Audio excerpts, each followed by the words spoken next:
주님의 좋은 날이 어떤 날일지 모르겠네. 언제예요? 오늘? 그렇구나. 날마다. 날마다 주님의 날 속에 살면 좋죠. 뭐 싫어도 할 수 없고. 나도 50대면 좋겠다. 장로님 그러시죠? 제가 이런 말하면 좀 건방지고 우리 장로님 정도 되시면 그래 한 50대면 참 좋겠다 이렇게 말씀하셔도 무난할 것 같아요.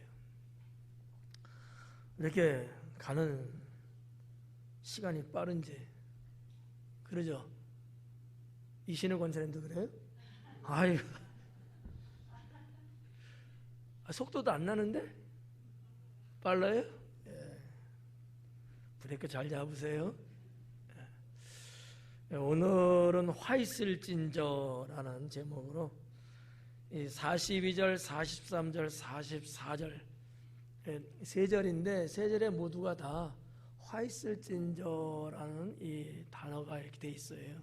우아이라는 단어인데 화로다 이렇게 번역할 수도 있고 요거를 이제 화 있을진저 이렇게 번역을 했어요.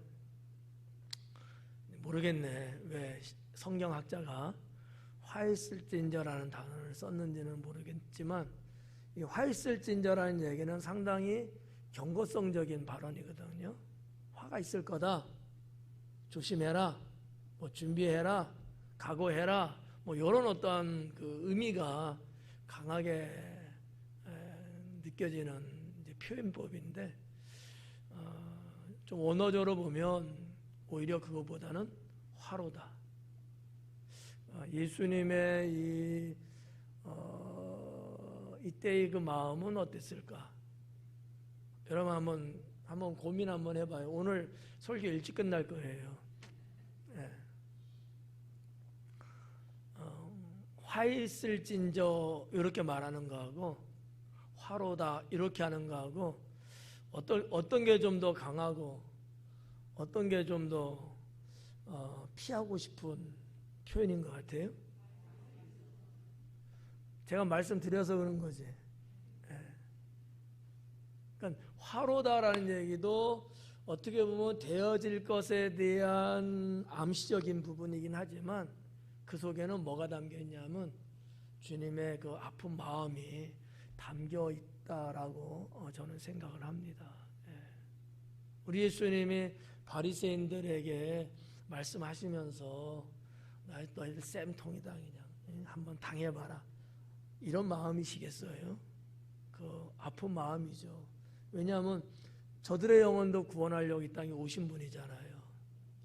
그럼에도 불구하고 그들이 하나님의 뜻과는 전혀 상관없이 육신의 정력을 쫓아서 살아가는 모습을 보면서 마음이 상당히 아팠을 거예요. 저는 제가 만약에 이 부분을 주석을 쓰라고 하면 저는 이렇게 아마 썼을 거예요. 예수님의 마음은 얼마나 아프셨을까?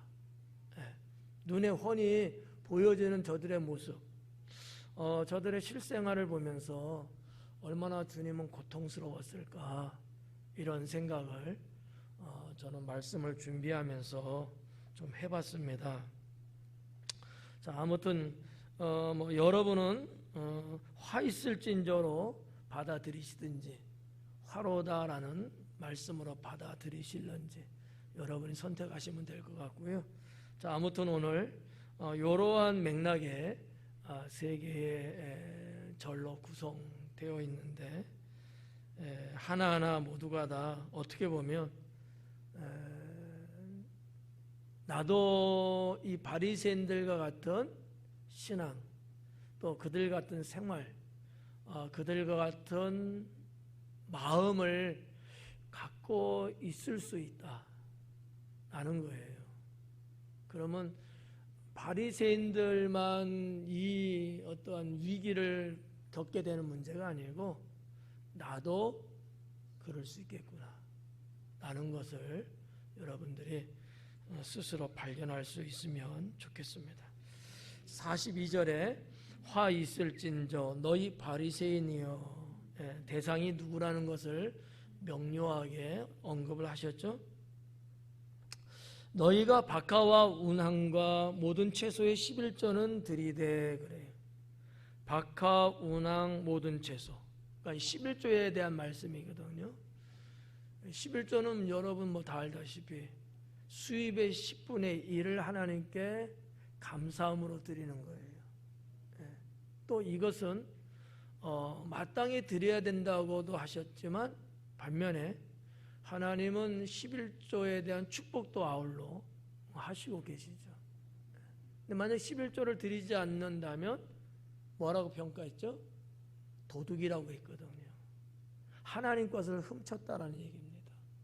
그러니까 11조는 누구 거예요? 하나님 거라는 거죠. 10분의 9는 내가 너에게 세상을 살아갈 수 있는 금전으로 내가 허용한 거고, 원래는 모든 게 다 하나님 거예요.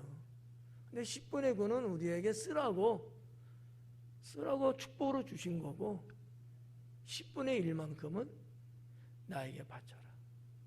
나한테 돌리라는 거예요. 이유는 뭘까? 그게 신앙이에요. 하나님과 우리 사이의 신앙의 관계를 계속 유지해 나가려고 11조를 언급하셨고, 근데 그렇게 하는 게 우리로서는 또 마땅한 거예요. 어떻게 보면 의무거든요. 그런데 그럴지라도 그렇게 하면 내가 너에게 쌓을 것이 없도록 복을 주겠다. 이렇게 또 말씀하고 있으니까 하나님은 참으로 선하신 분은 분명해요. 여러분 나라의 어떻게 수입에 대한 세금들 내죠? 세금 안 내요? 안 내면 대한민국 사람 아닌데 세금 내잖아요. 그러면 나라에서 세금 낸다고 복을 갑절로 주고 막 그러셔요? 얼굴이 창백해졌네. 아니죠. 그냥 세금 낸 것으로 그냥 끝이에요. 그건 왜냐하면 국민으로서 의무니까. 근데 하나님은 그 경우가 다르다는 거죠. 우리도 하나님께 11조 드리는 게 의무예요. 마땅히 해야 돼요. 구원받은 자라면 이거는 안 하면 안 되는 거거든. 근데 했다고 해서 복을 내가 드린 것보다 훨씬 더 많이 주신다는 약속을 하신 거거든요. 못할 이유가 없죠. 근데 오늘 여기 보니까 금전에 대한 문제가 아니고 이렇게 우리들이 생활하는데 사용되는 어떤 식자재 같은 거, 채소라든지 곡물이라든지 과일이라든지 이런 것들까지도 하나님은 11조를 언급하고 있는 거예요. 이게 레위기와 신명기에 기록되어 있는 말씀을 예수님이 이제 하신 거거든요. 그러니까 우리 성도님들 중에도 어떤 분들은 당신들이 농사 지은 것 첫 열매를 드리는 사람이 있어요. 첫 열매. 첫 열매는 많지 않죠? 예를 들어서 여러 개 뭐 나무를 심었어. 과목을 심었어. 처음 맺은 열매 그거 하나 따갖고 저한테 주더라고요. 하나님께 드리는 마음이죠. 그건 얼마 안 돼요. 그렇지만 그게 뭐예요? 하나님 말씀의 첫 열매는 내 것이다 했으니까 그 신앙으로 드리는 거거든요. 이런 거예요, 신앙. 이제 11조도 마찬가지인 거죠. 뭐 직장을 다니든 뭐 등등을 해서 금전적인 수입의 10분의 1 드리고 이렇게도 드리고, 또 뭐 이게 지방 같은 데는 농사를 지면 예를 들어서 뭐 벼를 농사한다든지 밭 농사를 한다든지 아니면 과수 농사를 한다든지 이러면은 거기에 대한 어떻게 11조들은 하시나? 이게 제가 보니까 시골 사람들이 안 하더라고. 하는 사람이 많지 않더라고. 논농사에 11조, 밭농사에 11조, 과일농사, 과목에 11조, 이런 어떤 농사에 대한 것은 그냥 어느 정도만 그냥 이렇게 뭐 하지 정말 거기에 대한 11조를 잘 안 하는 것 같더라고. 하는 분이 많지 않은 것 같아. 이 교회를 봐도 저 교회를 봐도. 제가 한번 물어봤어요. 다른 교회 목사님들한테도. 근데 그렇게 이야기하시더라는 거지. 이건 문제다. 예.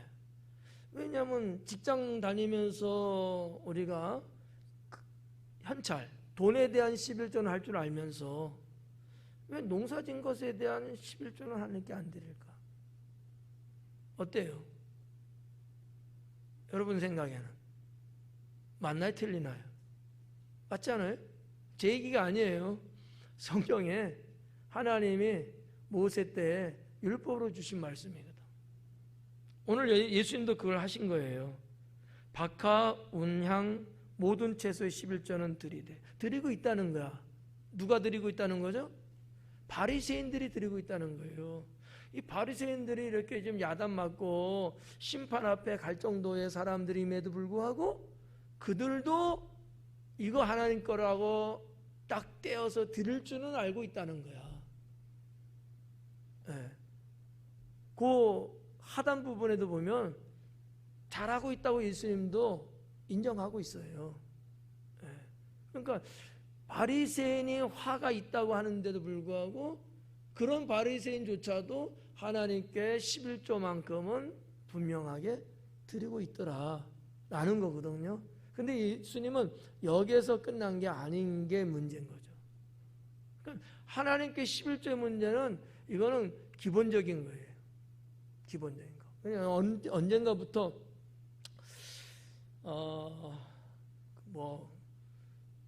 정확하게 모르겠지만 11조 헌금을 드리면 믿음이 좋다고 그러더라고요.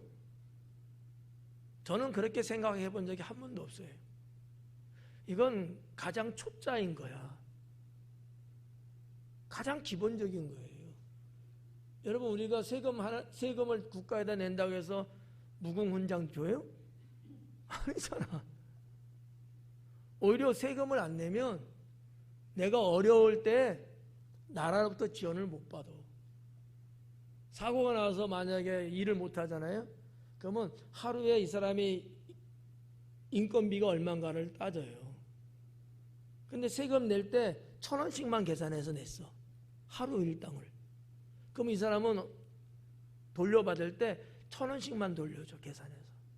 근데 10만 원씩 계산해서 내가 세금을 냈어요.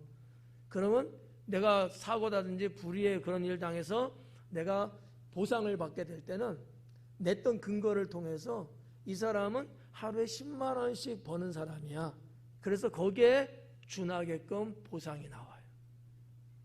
근데 어떤 사람은 조금 준다고 그러더라고. 자기가 낼 때 1,000원씩 낸 건 생각 안 하고 1,000원 내고 10만 원 받으려고 그러더라고. 10만 원 받은 사람은 10만 원씩 계산해서 세금 냈기 때문에 받는 거거든. 이해가요? 네. 그래서 우리가 이 11조 말씀이 기록됐으니까 이참에 한번 여러분에게 이렇게 좀 표면적으로 한번 이렇게 말씀드리는 거예요. 그래서 수입의 11조라는 거, 소득의 11조라는 거. 그래서 우리 애들도 보면 어때요? 그냥 1,000원일 때도 11조금하고, 3,000원일 때도 내고, 그냥 자기 수중에 이렇게 생긴 돈이었던 거야. 용돈 한 2만 원 받았대. 그래서 2,000원 내고, 또 다음에 또 5,000원 어떻게 생겼대. 500원 내고 이런 식으로. 그러니까 그냥 수입에 대한 거예요, 여러분. 이거를 너무 여러분 이상하게 생각하시면 안 돼. 딱 봉급의 11조 이렇게만 생각하면 안 된다는 거야. 내 수중에 들어오는 것에 대한 11조를 하나님께 드리는 게 온전한 11조다라고 성경으로 우리가 볼 수 있다. 근데 바리새인 같은 사람들도 그거는 하고 있더라라는 얘기죠. 그걸 하고 있더라. 근데 여기 보니까 뭐라 그랬어요? 그건 하는데 공의와 하나님께 대한 사랑은 버리는도다 그런 거지. 11조는 하는데 이거는 버렸다라는 얘기야. 근데 보니까 그 밑에 또 뭐라 그래? 그러나 이것도 행하고. 이것도 행하고는 뭐예요? 이것도는 뭐야? 11조예요. 그거는 하고 있으니까 그거 그대로 하고, 그 다음에 저것도는 뭐예요? 공의와 사랑. 이것도 하라는 거야. 이해 가세요? 네. 그래서 우리가 좀 정확하게 하나님 말씀을 알고 믿어야 되겠다. 예. 혹여나 여러분들 마음속에 11조 하는 걸 갖고 자랑 삼는 마음 가지면 안 된다. 그거는 하나님께 주신 것에 감사한 마음으로 드리는 거다. 그래서 지금 모든 교단이라 그러진 않지만 대부분 그 교회의 교인을 기준을 뭘로 보느냐? 헌법적인 얘기예요. 11조와 예배를 드리는 자, 그 자만 교인이다. 나머지는 아니다 보는 거예요. 왜냐하면 교인이라면 마땅히 11조를 드리고 예배를 드리고 뭐 다른 거 뭐 행사 참석하고 뭐 이런저런 것들도 있지만 그거는 2차, 3차 문제고 가장 기본적인 것은 하나님의 것 11조를 드리는 것과 예배 생활하는 것. 이런 자를 교인의 자격, 교인의 조건으로 헌법에는 명시되어 있다는 거죠. 근데 이제 교회에서는 그런 것들을 이야기는 안 하죠. 이참에 그냥 여러분들이 그런 거구나 라고 하셔야 돼. 만약에 불의의 문제가 생겼을 때 이 사람 목사님 내 교인입니까? 우리 교인 아닌데요. 그렇다고 하던데요? 아니에요. 헌법에 명시된 바에 의하면 11조를 안 드리고 예배 생활 안 하고 있습니다. 그럼 교인이 아닌 거야. 법적으로. 그러면 어떡할까? 기분이 조금 싸하죠. 그렇다는 얘기야. 그러니까 우리가 매사에 모든 것들이 다 마찬가지야. 가족의 관계도 그렇고 국가의 국민의 관계도 그렇고 어느 직장의 직원의 관계도 그렇고 교회도 그렇고 의무와 권리 이것을 잘 준행하는 거 상당히 중요합니다. 더군다나 우리는 하나님을 믿는 신앙으로서 하나님이 언제나 나와 함께 하시고 또 그 하나님은 나의 가는 길, 나의 인생을 지켜보시고 축복하시는 하나님이라는 사실을 알고 있고 믿고 있는 성도가 맞다면 이러한 결격 사유 같은 문제, 영적으로도 이런 것들은 가지면 안 되겠다라는 거예요. 이해가셔요? 네. 그리고 이런 것들이 오히려 여러분에게 발목 잡히는 게 되면 안 돼요. 찝찝한 게 되면 안 된다는 거야. 네. 당당하고 떳떳하고 전혀 주님께서도 문제되지 않는 이런 것들이 되면 훨씬 이제 좋지 않을까라고 생각합니다. 자, 42절에 보니까 11절은 드렸어. 근데 문제가 뭐예요? 공의와 하나님께 대한 사랑은 버렸다는 거예요. 자, 이 부분 한번 볼게요. 공의는 공의 맞아요. 네, 공의 맞아요. 정의라고도 해석할 수 있고 판결이라고 해석할 수도 있는 단어인데 공의라고 해석한 것도 상당히 좋은 해석이죠. 하나님께 대한 사랑이라고 나왔어요. 근데 요거는 조금 그래요. 하나님께 대한 사랑은 아니고 하나님의 사랑입니다. 네, 그렇게 되거든요. 텐 아가텐 투 대우 이렇게 돼 있어요. 하나님의 사랑. 그러니까 하나님께 대한 사랑하고 하나님 사랑은 달라요. 내가 하나님께 대한 사랑 이거잖아요. 내가 하나님께 대한 사랑이잖아요. 근데 하나님의 사랑은 하나님의 사랑이에요. 이게 다른 거야. 그러니까 지금 예수님이 하신 말씀 뭐냐면 하나님의 공의를 버렸고 하나님의 사랑도 버렸다는 얘기거든요. 하나님께 대한 사랑이 아니에요. 하나님의 사랑을 버린 거예요. 하나님의 사랑. 그러면 공의를 행하지 않는다는 얘기잖아요. 하나님 사랑을 베풀지 않는다는 얘기거든. 너희가 11조를 할 줄은 아는데 하나님 사랑은 하지 않고 있다, 이 얘기거든요. 내가 하나님께 대한 사랑이라는 개념보다 하나님의 사랑을 우리는 받았잖아. 하나님의 사랑을 알고 있잖아요. 이걸 나도 행해야 되거든요. 해야 되는데 안 하고 있다는 얘기거든. 이게 이제 원어 성경이에요. 근데 이제 우리 성경에는 어떤 생각으로 했는지 모르지만 하나님께 대한 사랑, 그러니까 아마 이렇게 했을 거야. 내가 누구를 이게 사랑 베푸는 것이 곧 하나님께 대한 사랑이다, 이런 의미로 아마 번역이 된 거로 제가 이렇게 이해를 하는데, 원어는 그렇지 않다. 하나님의 사랑으로 되어 있다라는 거죠. 자, 이 부분 어때요, 여러분? 자, 공의를 행하며 사시나요? 어떻게? 네. 공의가 좀 어려운 단어면 그냥 단순하게 의를 행하며 사시나요? 바리새인 될 수 있어요. 하나님의, 내 의는 아닙니다. 내 의는 큰일 나. 이건 심판이에요. 내가 잘나고 내가 이렇게 내 의를, 나를 드러내는 것이 자기 의거든요. 이거는 심판이에요. 하나님의 의야. 내가 잘하고 내가 어쩌고 그게 아니고 하나님이 원하시는 의로움을 내가 하고 사는 거예요. 그게 의를 말하는 거야. 내가 좋아서 하고, 내가 잘해서 하고, 사람들이 나를 지켜 세워주고 인정해주고, 그러니까 내가 뭐를 막 해. 요거는 자기 의에 빠질 확률이 높아요. 이건 오히려 심판이에요. 내가 하고 싶지도 않아, 때로는 내가 별로야. 그렇지만 그것이 하나님의 의를 행하는 거예요.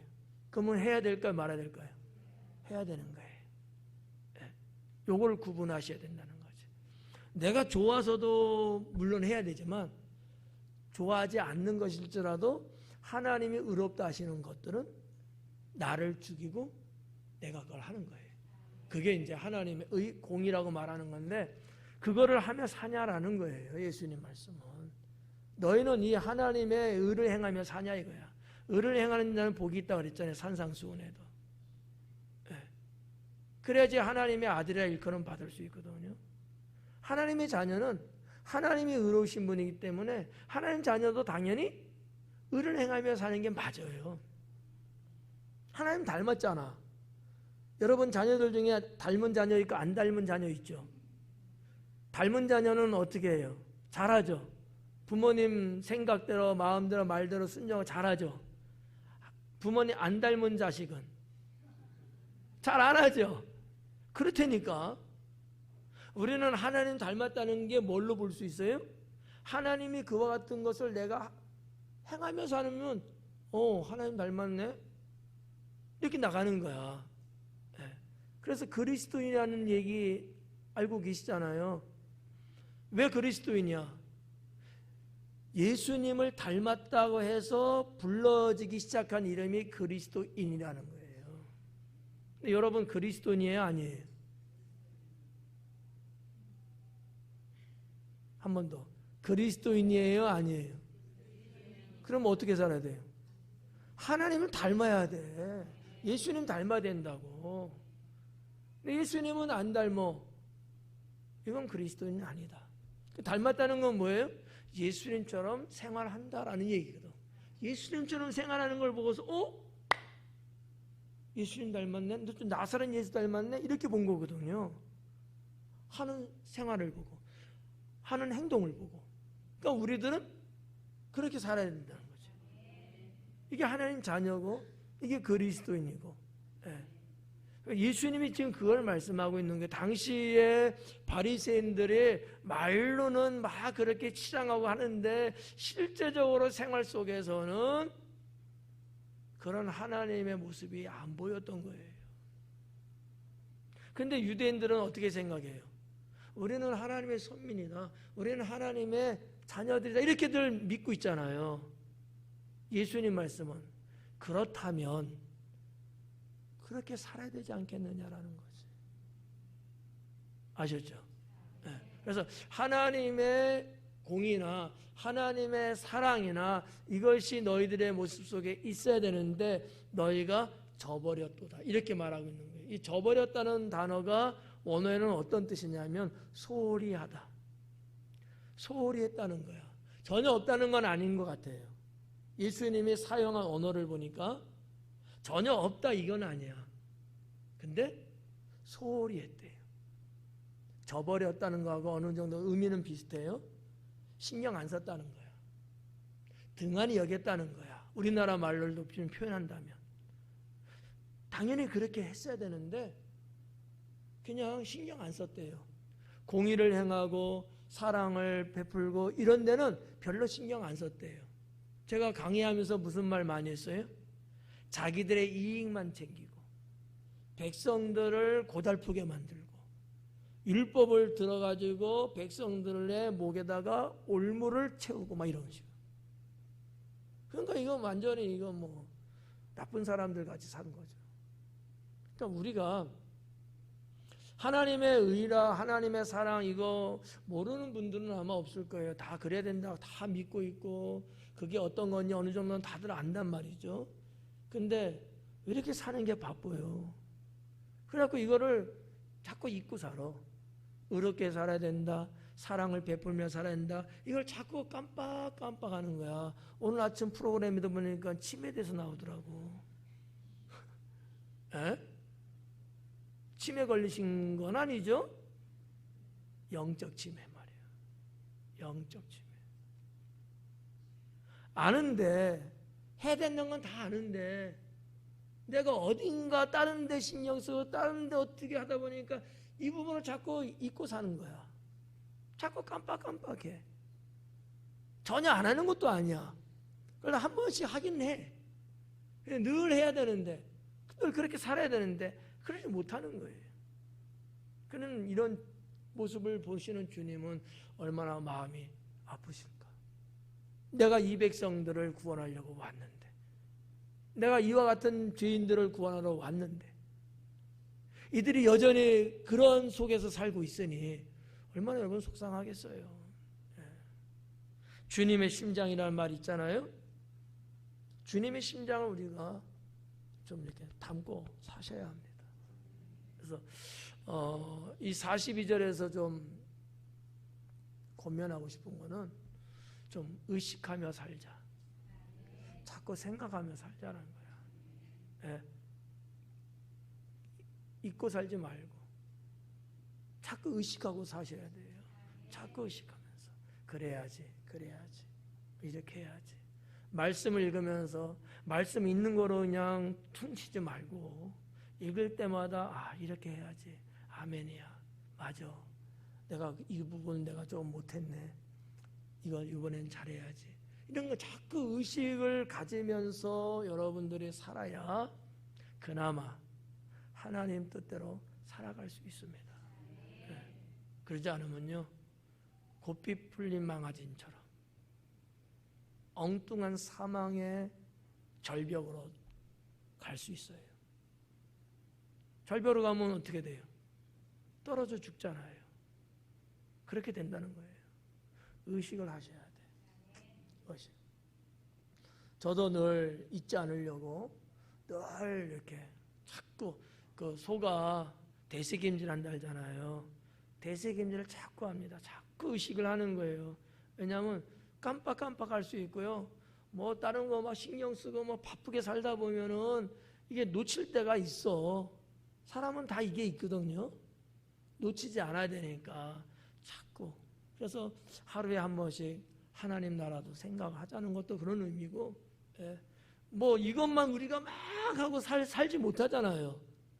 그렇지만 그러다가도 하루에 한 번씩이라도 하나님의 공의라든지 하나님의 사랑을 베푼다든지 이런 거를 하루에 한 번씩이라도, 하루에 한 번은 안 할지라도 의식만이라도 우리가 늘 이렇게 자꾸 해서 내가 영적으로 잠들지 않도록 해줄 수만 있다면 얼마나 좋을까라는 거죠.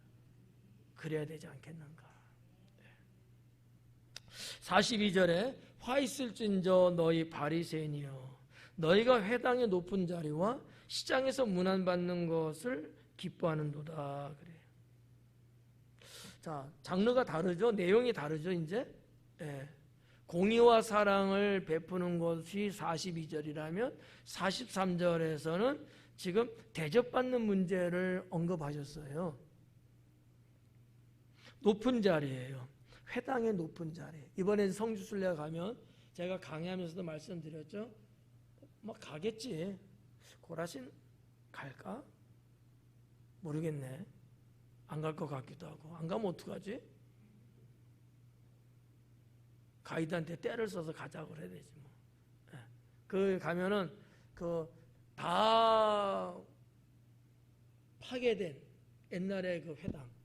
그 가면은 회당 입구에 돌로 돌석이야, 돌석. 돌 의자인데 이게 높이 이렇게 있어요. 그 들어온 입구에 딱 있어. 여기 앉는 거야. 왜 앉아 거기? 안내위원이야. 왜 앉아요? 인사받으려고. 들어오는 사람한테 인사받으려고. 인사하려고 했겠지? 네. 인사받는 거야, 자꾸. 그러니까 순수함은 뭐예요? 인사하는 거야. 그죠? 아이고, 어서 오세요. 잘 지내셨죠? 별일 없죠? 하고 오는 분 맞이하면서 인사하는 게 맞는데 언젠가부터 그게 아니고 사람들 내가 인사받는 거야. 인사받는 거야. 그래서 문제가 뭐냐면 높은 자리라는 거야. 그냥 이렇게 높지 않은 자리에서 하면 되는데 일부러 이렇게 높은 자리에 올라가고. 그게 무슨 얘기예요? 언어에 보면 최상이라고 번역되어 있거든요.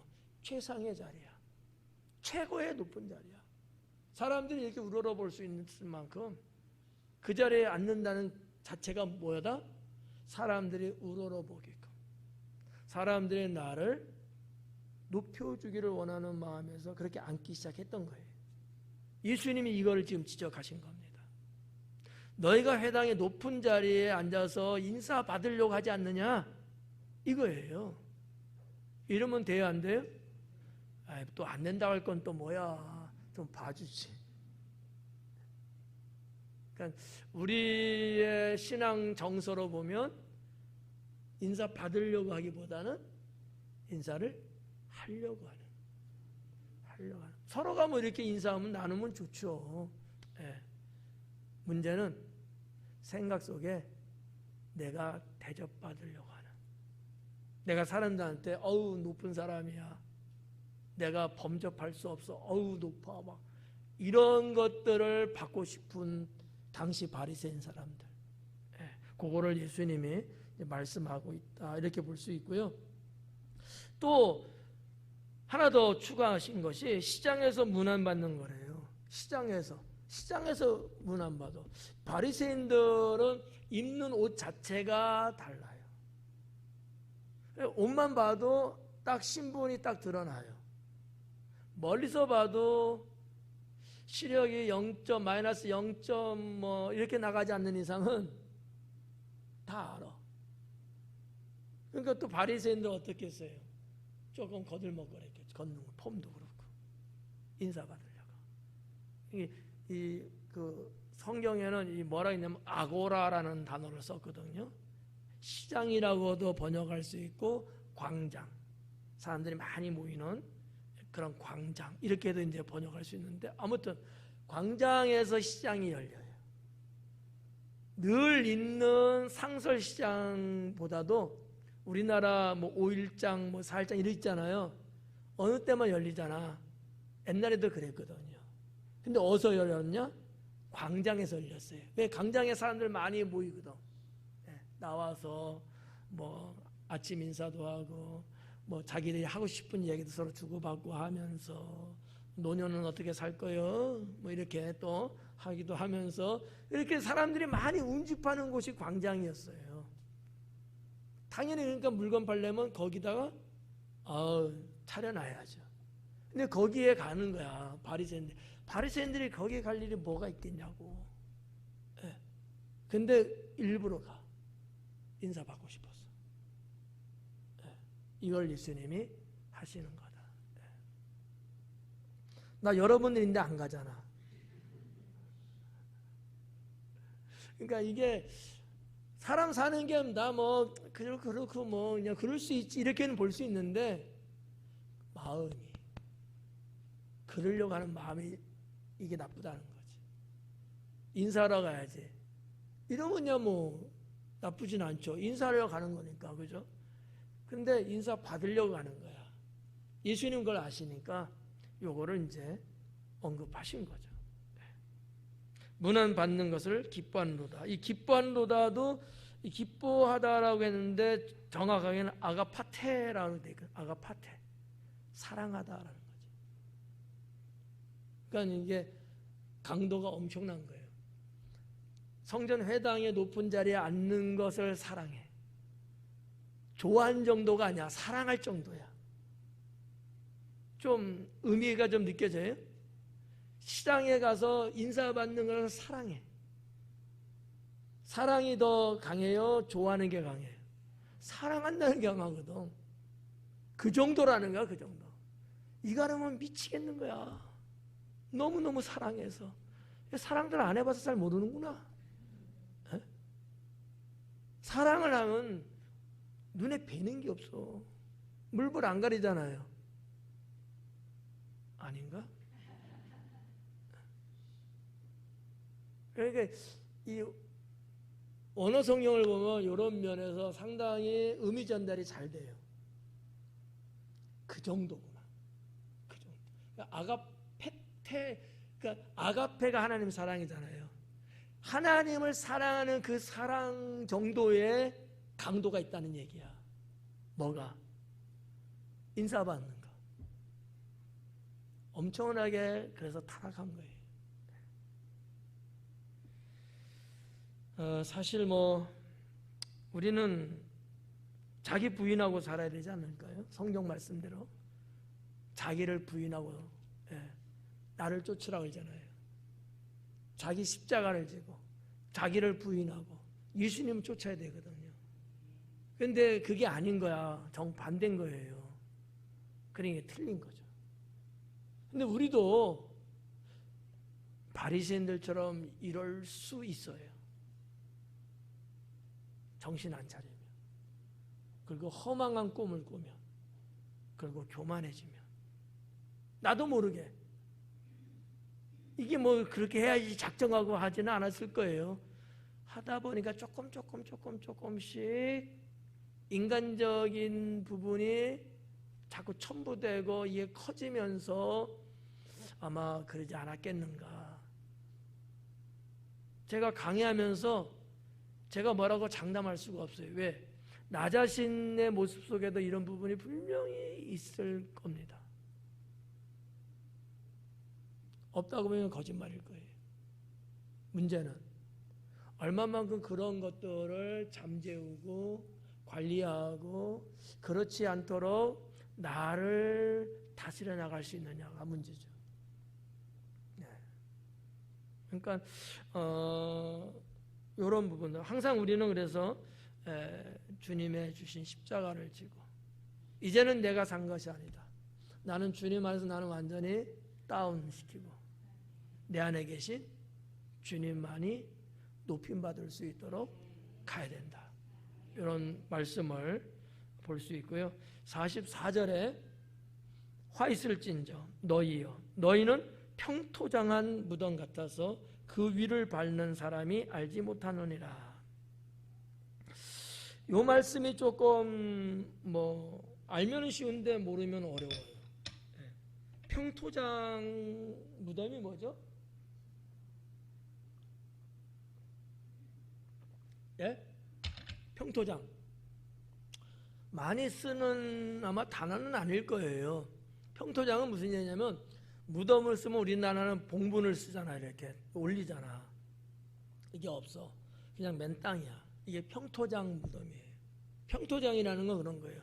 이렇게 위에 이렇게 봉분 없이 그냥 땅바닥과 똑같은 거야. 분명히 밑에 시신을 안친 했는데 없어. 이게 평토장이거든요. 평토장 무덤이라는 거예요. 근데 왜 예수님은 이것 갖고 뭐라고 그러셨을까? 이유가 있어요. 자, 이스라엘 그곳 예루살렘에는 1년에 한 번씩 오는 절기 있죠. 뭐죠? 유월절. 1년에 한 번씩. 이거는 유대인들의 절기 중에 최고의 절기예요. 유월절. 왜 그럴까? 구원의 역사거든. 그렇잖아. 애굽에서 출애굽할 때에 시작된 게 유월절이잖아요. 유월이야. 지나갔다는 뜻이 한자로. 유월절은 그때 시작한 거거든요. 죽음을 보지 않았잖아요. 아니, 주님 말씀에, 하나님 말씀에 따르지 않고 그냥 에이 뭐 그럴 일이 있을까 이런 집안의 초태생은 다 죽었잖아요. 근데 어린 양을 잡아서 임방과 설주에 피를 바르고 그 안에 들어가서 어린 양을 구워 먹은 그 백성 집안의 자식들은 안 죽었잖아요. 그래서 죽음의 천사가 이 피 바른 것을 보고서 바른 집은 그냥 넘어가고 죽음의 천사가, 그러지 않은 집은 들어가서 초태생, 생명을 거뒀잖아요. 그게 유월절이야. 이 유대인들에게는 이게 최고의 명절인데 1년에 한 번. 이거는 저 끝에, 저 아래 살아도 이날만큼은 전부 다 예루살렘으로 모이는 거예요. 하나님 앞에 절기를 지키기 위해서. 여러분 가실래요? 그런데 무덤이 평토장이야. 식별이 안 된다는 얘기야. 그래서 당시에 유대인들이 성경 말씀을 이렇게 생각하면서 뭐냐면, 모세 율법에 보면 뭐 죽은 자라든지 무덤이라든지 이런 거를 접촉하잖아요. 그럼 부정하다 해갖고 7일 동안 격리를 하고 정결례를 했어요. 근데 분명히 무덤인데 알 수가 없잖아. 그러니까 당시에 이스라엘에서는 거기다가 햇가루든지 페인트 칠을 했어요. 뿌려줘서 이렇게 해줬어. 그러면 딱 볼 때 여기 무덤이구나, 돌아갈 거 아니야. 이렇게 안 해놨으니까 그냥 지나가는 거야. 그러면 그 사람들은 어떻게 되는 거예요? 어떻게 된 거야? 부정해진 거예요. 하나님 앞에. 예수님이 그걸 말씀한 거야. 너희들이 백성들을 부정하게 만들었다는 거지. 너희들이. 백성들이 죄짓지 않도록 하나님 앞에 선할 수 있도록 해야 되는데 불구하고 너희가 그러지 않고 너희가 방관했다는 거예요. 너희가 너희의 해야 될 의무를 지키지 않았다는 거죠. 무슨 얘기냐면 너희의 행위가 백성들을 죄짓게 만들고 있다, 이 얘기거든요. 그러면 안 되잖아. 그죠? 네. 여러분은 어때요?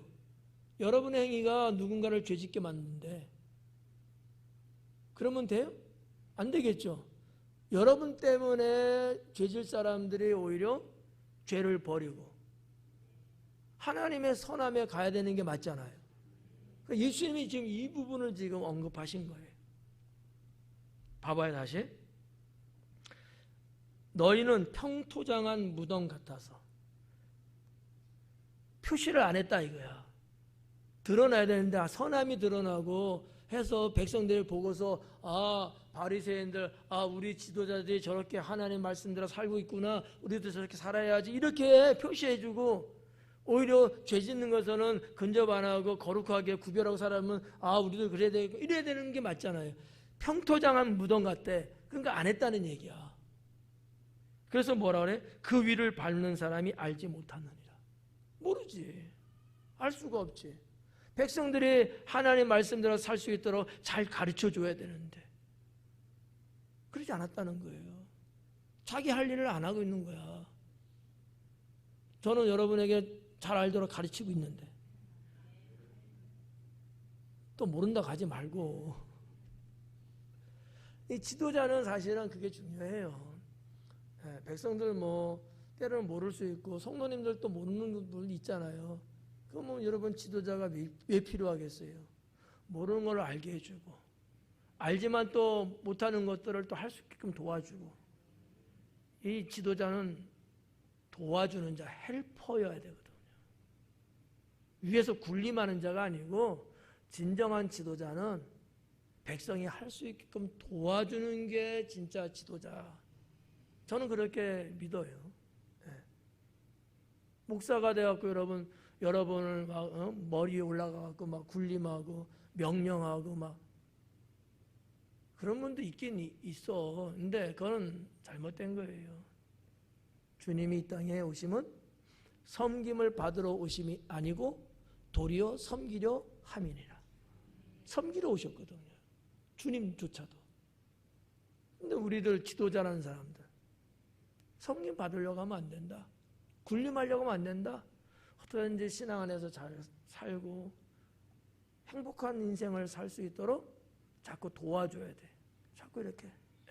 예수님이 이 말씀에 보면은 그게 아니었던 거죠. 그러니까 화로다. 그래서 화로다 한 거예요. 이 부분까지 어떻게 이해가 팍팍 오시죠? 안 가면 큰일 나. 조금 일찍 끝내려고. 안 가면 또 해야 돼. 평소처럼 끝날 거야. 그래서 오늘 42절, 43절, 44절 다 화로다. 화 있을진진데 그 내용이 뭐냐를 세 가지로 예수님 말씀하셨고요. 이 부분을 우리가 이제 좀 더 자세히 알게 됐으니까 우리가 또 말씀대로 또 그렇게 살면서 승리할 수 있기를 바랍니다. 기도하겠습니다.